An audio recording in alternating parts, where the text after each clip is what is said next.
هذه بنت قدر الله سبحانه وتعالى وقعت في معصية، وفي بعد ما وقعت في المعصية هذه تزوجت.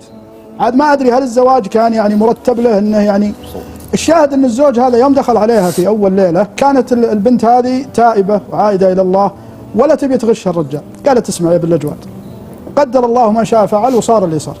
وهي الآن هي على كلامها تقول هي الآن حامل.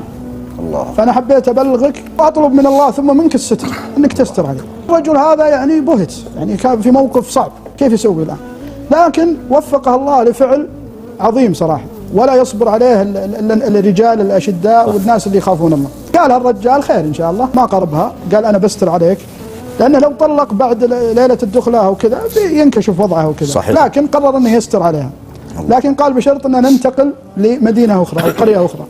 المهم أخذها وانتقلوا لمكان آخر وعاشوا في هذه القرية، وكان هو معتزلها وكذا، هم إنهم زوجين بالحلال وكذا، إلى أن جاء موعد الولادة. يوم جاء موعد الولادة يسر الله عليها وولدت، وتصرف تصرف حقيقة وفقه الله لمثل التصرف. أخذ المولود هذا قبل الصلاة وضعه عند باب المسجد، يعني كان في فترة الصلاة فقط نايم الطفل هذا، ودخل يصلي مع المسلمين، ولما طلعوا بعد الصلاة وجدوا هذا الطفل أمام المسجد. طبعا استغربوا من وضعه وكذا، من لقيته من اللي جابه كذا وكذا، نبلغ وش نسوي؟ قال بلغوا وأنا أرى أن يعني نبلغ الجهات الرسمية وكذا. جت الجهات الرسمية كانت في بدايات، يعني ما كان فيه زي الوضع الحالي الآن. قال أنا أبكفل هاليتيم، هو الرجل هذا قال أنا بكفل هاليتيم. قالوا جزاك الله خير. ذاك الوقت ما كان فيه جمعيات أو دور الأيتام اللي تكفل الأيتام، كان واحد يتطوع يتبرع وياخذه.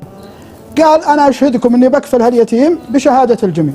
فصار أمام الجميع كافل هذا اليتيم وجابه ورجعه لحضن أمه. الله أكبر. وسبحان الله أراد الله أن يؤلف بين هذا الزوجين واستمر زواجهم، ورزقها الله من حيث لا يحتسب. كانت سبب هذا الفعل يعني الستر، أنه ستر على هذه المرأة وستر على هذه في وضعها اللي حصلت عليه. يسر الله له، رزق منها بذرية ووسع الله في ماله، أصبح من كبار التجار في تلك المدينة اللي يسكن فيها، وأصبح هذا الطفل اليتيم تحت كفالته وتحت ظله. طبعا التبني ما يجوز، لكن أصبحوا في مقام والده، كفالة وليس تبني، كفالة يتيم، لكنه عند أمه، يعني عند أمه الحقيقية، لكن في نظر الناس مرضعة له أو أنها أمه من الرضاع. فهذه من قصص الستر.